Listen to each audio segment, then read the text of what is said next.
Welcome to the channel, ladies and gentlemen. If this has been a long time since we have communicated, or rather we have posted a video, but now we are back again on the channel. This is We Africa. If it is your first time to be here, I urge you to please subscribe to the channel, where we really spotlight and we discuss various issues, and we broadcast a lot of information in as far as what is happening on the African political scene, especially issues that are in Southern Africa. And we really urge you to subscribe to the channel, and please do share. You must share with friends and relatives, and make sure that they also watch our videos. We will thank you very much for that. We will thank you a lot for doing that. You'll be doing our channel a very big service, because we really need that for us to grow as a channel. Today I wanted to focus our discussion on Mlungisi Makhanya, who is the leader of PUDEMO. He has been stealing a lot of limelight, or rather his name has been in the limelight for quite some time. And I think it is because of some of the things that he said. For example, when he was speaking at Thabani Ngomanye's commemoration, he said that leaders should really rally, should be at the forefront of these demonstrations. They should not fall behind, because if they fall behind, other people are going to be arrested, and the leaders are not going to be arrested because they'll be hiding behind the front of other people in front of them. But if they are in the forefront, they will be the first ones to be arrested, and they will be the first ones to be taken prisoner. And that is a good thing, according to Mlungisi Makhanya, the leader of PUDEMO. And he was rallying this call. He was making it to other leaders, other political leaders, other pro-democracy activist leaders in Swaziland, which of course would include people like Gawuzela. And some people, when they hear this, they feel that it is an insult to Gawuzela. When Swalimo was created, a lot of people really thought that here was a party that was now available, that was now formulated, that was going to save them from the clutches of the king, from his tyranny, from his dictatorship. They thought that Swalimo was now eventually, they felt that it is now taken, it swiftly taken over the leadership in terms of parties from PUDEMO. And they thought that even Gawuzela himself, who is a very popular character in Swaziland, was now the big guy in terms of politics. And when they listen to Mlungisi saying these things, they can feel that he's sliding back to leadership. He's sliding back, he's talking like he's the big guy in terms of politics in Swaziland at the moment. He's talking like he's talking for everyone, when he's just the leader of PUDEMO. And those who support Swalimo don't feel his utterances are justified, and are really angered and enraged by the things that he said, or that he is saying, because they feel that Swalimo is the party that should be dominant now, because Gawuzela is a character, charismatic, as we know, that is a very charismatic leader, is a charismatic person. But I feel that he's a charismatic leader who hasn't done much since he really ushered his party into the political scene in Swaziland. He hasn't done much, apart from really being fluent and fluid at talking, being eloquent at talking. His actions have not matched the things that he has said about what he was planning to do for Swaziland or for the Swazis. That has really fallen short, and I feel that the fact that Mlungisi is now stealing the limelight is really due to Gawuzela himself having failed to really position himself as a leader who can really bring the people out of Egypt into Canaan. This is due to his own mistakes, or his inactivity, or being very passive in terms of a lot of things. He promised that in 3 days he can really rally people to rise against the king, and that has never happened. He has given ultimatums that have just fallen on deaf ears in terms of what the king is doing. The king can just does what he does, and he has nothing to back himself up in terms of the threats and ultimatums that he gives to the king. So Mlungisi Makhanya rebounding like this is not something that is strange. it is something that is happening because there is almost like a political vacuum in terms of leadership in Swaziland. Like I said before, there is a vacuum, and Mlungisi Makhanya, if he becomes very active and very strong, he can take over and really project himself as leader of almost all the political parties. And when he speaks like this, I think he realizes that there is need for someone to speak like this instead of waiting for Gawuzela, who is hiding there in South Africa. As Swalimo was going to dominate politics in Swaziland. And maybe that really failed to happen. According to how I see it, Swalimo failed to dominate politics in Swaziland. Rather, they did a few things that they did, formation of this armed wing that is launching attacks here and there. I think they are responsible for that. But that is not going very far, and there are other means, other tactics are really necessary to make sure that Swaziland is liberated, or maybe the form of organization that is put in these activities, maybe there need to be a lot of logistic organization, and make sure that whatever activities are launched there are coordinated and are really meaningful. Are not just a trivial, or rather a weak response to what the king can do to them. And when Mlungisi Makhanya is saying that we must be at the forefront, I think maybe they feel that he's insulting Magaugao, because Magaugao is hiding there in South Africa. Rather, it is like it's an indirect insult on him, because he's saying, don't hide there in South Africa. Come and face the regime here in Swaziland. Face the regime with everyone else. Don't be a coward. Don't be a yellow-faced guy who's just maybe good at talking, good at showing off his charisma, without really presenting himself as a leader of the people by leading them, being in the forefront. Of course, Magaugao maybe is using a different tactic himself, which I think I will explain in the video that I'm going to do next. But this is what people feel that Mlungisi Makhanya, leader of PUDEMO, is saying. And usually they will attack and accuse Mlungisi of so many things. Why are you not being arrested yourself? Why this and that? You're a traitor. You are this and that. So many accusations are being leveled at Mlungisi Makhanya. But I don't think that is the right thing to do. What Mlungisi Makhanya is saying is actually the truth.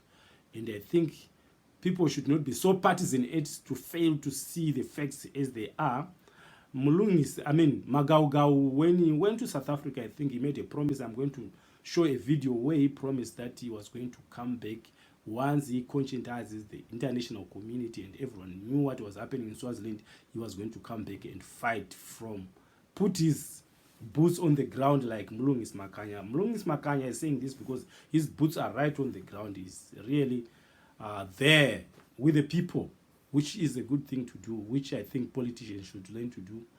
And what I was saying is that Gawuzela betrayed his own words, and I think the best thing would have been for him. Of course, people would claim that once he comes down to Swaziland, he's going to be arrested. But usually, events like that are events that will really propagate something. Rather, they are a spark to something that can change the situation in Swaziland. Just imagine if Magaugao was arrested. What will happen to the politics, or rather to the kind of political climate that exists in Swaziland at the moment? It will change everything, and maybe it won't be such a bad thing if he's arrested. Many people would really, there will be an uprising in Swaziland, and a lot of people are going to fight. A lot of people would rise against the regime, which is what is needed at the moment. Something more drastic, something more dramatic is needed in Swaziland right now for the political situation to change. I just want you to listen to Mlungisi Makhanya, this interview that he did with the newsroom, in which he expounded his differences, how he sees these differences with the PUDEMO, and he answers questions and asks some questions on why they have got these political differences, or these differences in their approach to their fight, against Mswati. I really think it is a very enriching argument that he is putting forward. And of course, let us listen to him quite objectively, without being subjective, without really being partisan so that we can understand what he's saying. Thank you so much. This is We Africa. Please subscribe to the channel, and we are back again, so we'll be discussing a lot of these issues that happen in Southern Africa or in Africa in general. Thank you so much, ladies and gentlemen. A practical explanation as to why the leader of Frelimo was left out of the program and why the movement was not acknowledged. Good evening, Thabo. Good evening to the President of Frelimo, and good evening to News Africa viewers. Thank you very much for this opportunity. Unfortunately, Thabo, we as PUDEMO, like all other political parties, were just invited guests to an activity of the Trade Union Federation on May Day. We were not responsible for deciding who speaks and who doesn't speak. So I'm not in a position to give an explanation as to why Frelimo wasn't afforded the opportunity to speak. I think Tukoswa will be best placed to answer that question. Yeah, and for yourself, do you see that as an oversight in a sense that they were left out of the program as PUDEMO? From your point of view, when you look at it now in hindsight, kind of realizing the kind of tension that it has caused, be it in the interim?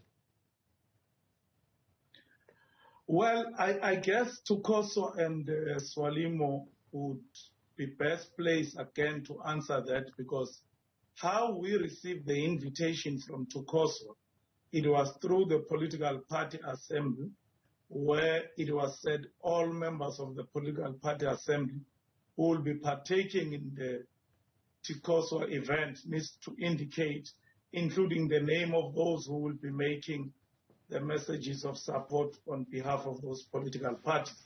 So that is how we got ourselves featured there. I'm not quite sure if Frelimo received the same. Remember, Frelimo is not a member of the